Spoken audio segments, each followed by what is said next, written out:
কেমন হয়েছে? দারুণ। হ্যালো এভরিওয়ান, আমি সঞ্চিতা। বং লাইব্রেরির আরো একটি পর্ব আজ আপনাদের সামনে তুলে ধরলাম।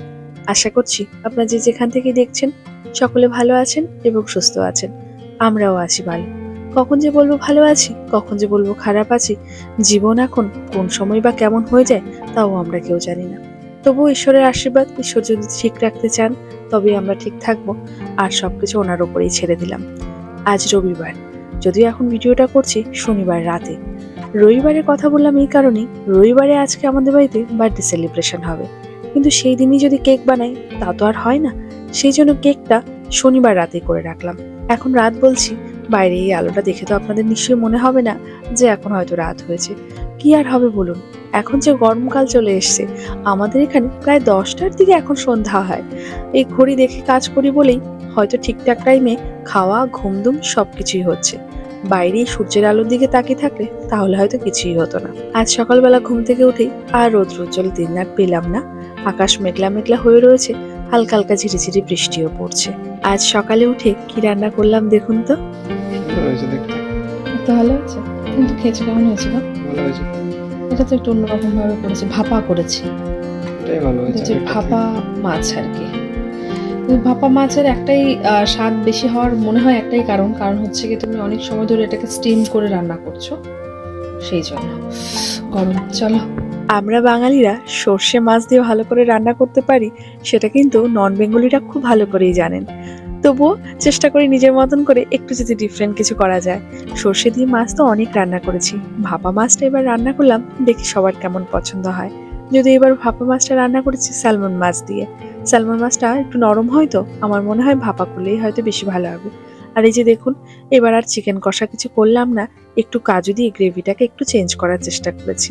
আর এই যে দেখুন, বারে বারে জানলার কাছে আসছি একটা জিনিস দেখার জন্য। ওই যে এয়ারক্রাফটগুলো আছে না, প্রতি বছর এইরকম ভাবে হোলির কালার দিয়ে তারা এত সুন্দরভাবে এগুলো চালায়, এত বেশি ভালো লাগে দেখতে। গত বছর তো গিয়েছিলাম, আর গতকালকে শনিবার, ওয়েদারটাও ছিল না সেই রকম ভালো। আর আজ রবিবার, আজ তো এমনিও যেতে পারবো না। তবু ওই জানলা দিয়ে দেখা যায়, বাড়ি থেকে তো সোয়ানজি খুব বেশি দূরে নয়, বাড়ি থেকেই দেখতে পাই, তাই মাঝে মাঝে জানলাটার কাছে এসে দেখি। চলুন যাই রান্নাঘরের দিকে। রান্না যে অনেক পড়ে রয়েছে, কখন যে শেষ করব আমি সব রান্না। কালারটা সুন্দর হয়েছে, চিকেনের কালারটা সুন্দর হচ্ছে। একদম পুরো চাই রেস্টুরেন্ট। রেস্টুরেন্ট এই পাশে তাহলে ভালো। দেখো চিকেন তোমার ভালো লাগে? তোমার চিকেন চিকেন নাগেট ভালো লাগে তোমার?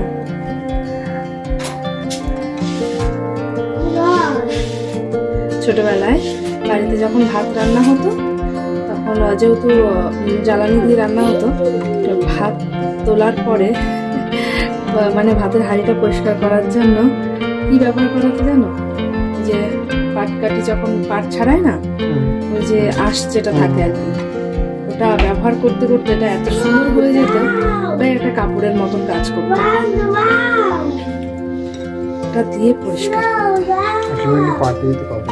হ্যাঁ পাট দিয়ে কাপড় ভালো লাগছে দেখতে। আর এই যে পরের রান্নার প্রস্তুতি শুরু হয়ে গেছে।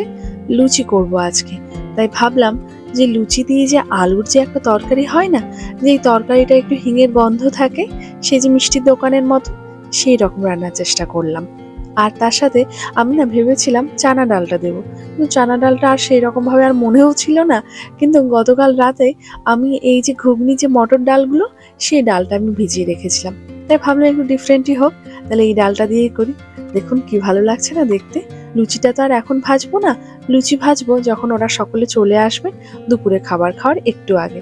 তখন সবাই থাকেও তো, হাতে হাত রেখে ঠিক কাজটা হয়ে যায়, তখন সময় লাগে না। এবার দেখি কি কাজটা করা যেতে পারে। আজ যেহেতু জন্মদিন, তো আমাদের বাঙালিদের কাছে জন্মদিনের স্পেশাল কিন্তু আর যাই কিছু রান্না হোক না কেন, পায়েসটা কিন্তু ভীষণ একটা কমন জিনিস। মানে পায়েসটা ছাড়া জন্মদিনের খাবারটা কেমন একটা বেমানান লাগে। প্রতি বছর দাদার জন্মদিনে একটু করে হলেও পায়েস করি। ও আপনাদের তো বলাই হয়নি কার জন্মদিন পালন করছি। আমাদের ফ্ল্যাটের নিচেই থাকে দাদা, দাদার নাম মৈনাক দাদা। দাদার বাড়ি কলকাতাতে হাওড়ার দিকে। একই ফ্ল্যাটে থাকি তো, সেই জন্য ভাবি একটু ছোট করে হলে একটু আয়োজন করি। আর একই ফ্ল্যাটে যেহেতু সান্দিয়াদিরাও ছিল, তো একসাথে বসে সকলে মিলে খাওয়া দাওয়া করা হতো। রূপাদি বা আরও কিছু যারা বাঙালি আছেন সকলে মিলে একসাথে দাদার জন্মদিনটা সেলিব্রেট করা হয়। বাঙালি বলে সবাই দাদাকে দাদা বলে ডাকে।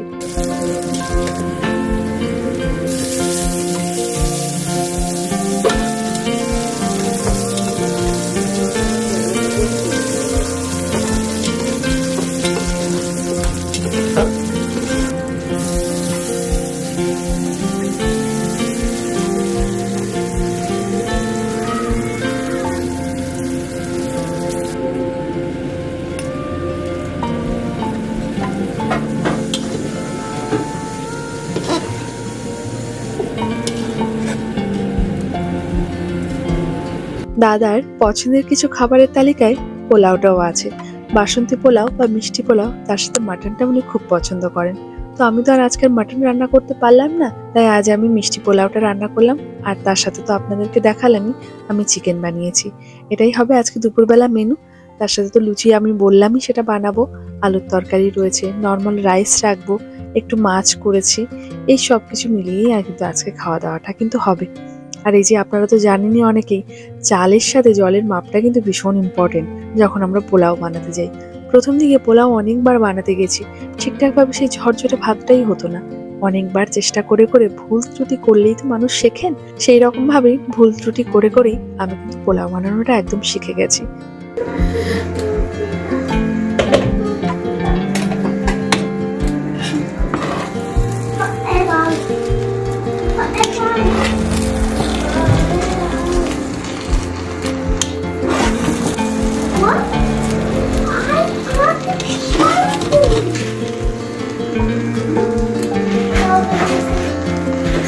বাঙালি বাড়ির খাবার দাবারে শুধু মাছ নয়, মানে মাছের কয়েক রকম পদ না হলে মনে হয়ই না।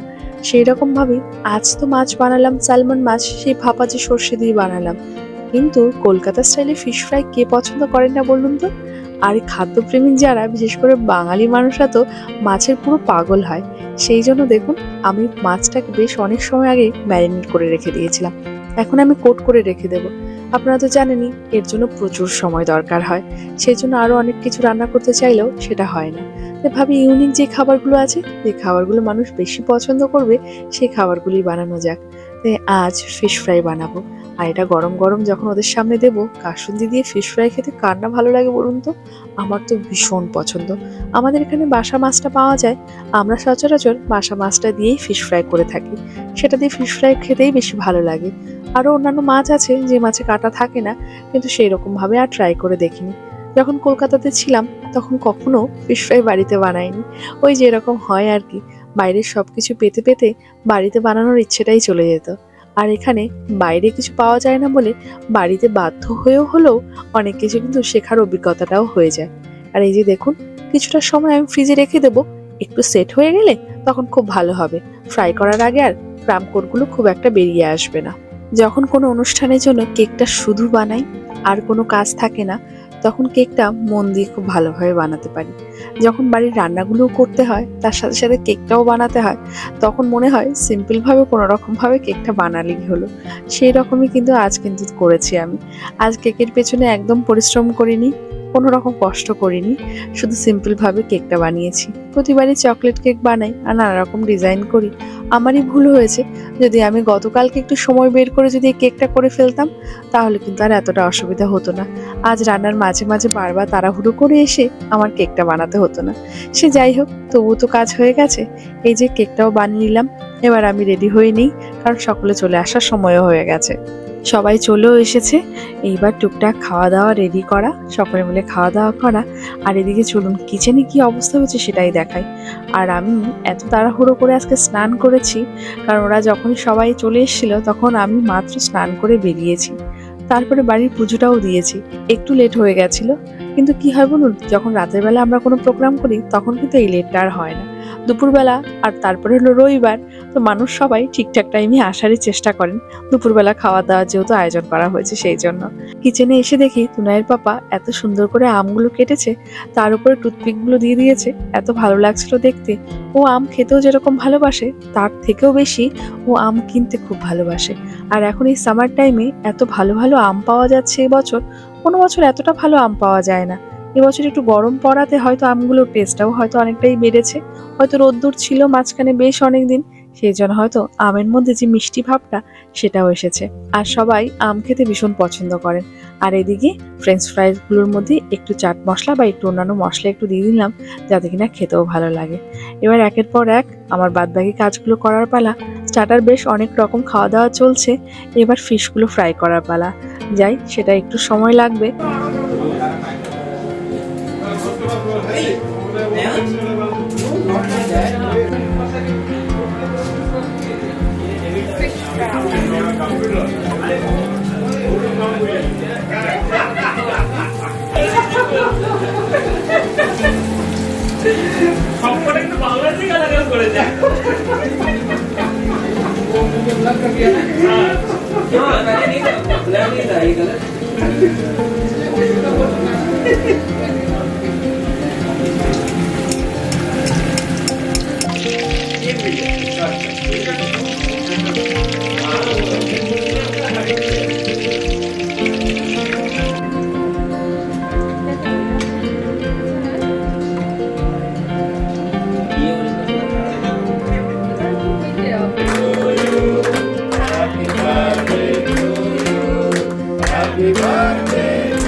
তুমি দাও বাবুকে হাতে, বউ কাটতে পারবে না।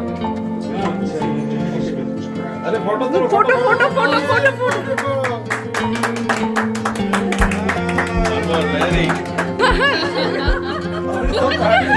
পিকচার লো।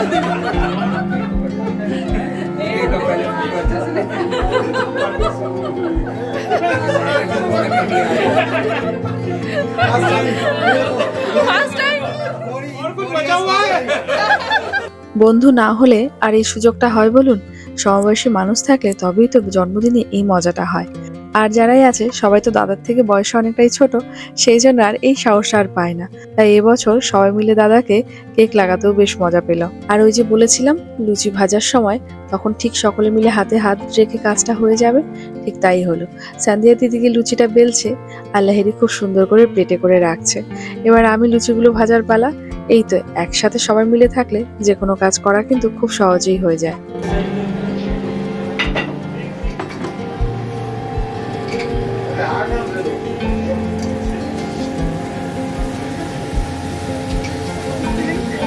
हो गया, हो गया। संध्या दी, यस।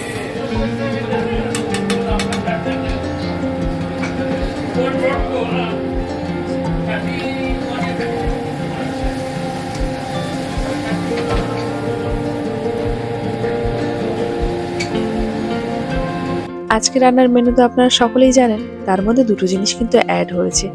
এক হলো দাদা কিন্তু আজ নলেন গুড়ের পায়েস বানিয়ে নিয়ে এসছেন। আর স্মৃতিদি বলে একজন এসছেন, স্মৃতিদি আর স্মৃতিদির হাজবেন্ড, ওরা বানিয়ে নিয়ে এসছে সুজির হালুয়া। আজ আমার রান্নার সাথে তাহলে দুটো রান্না কিন্তু অ্যাড হলো।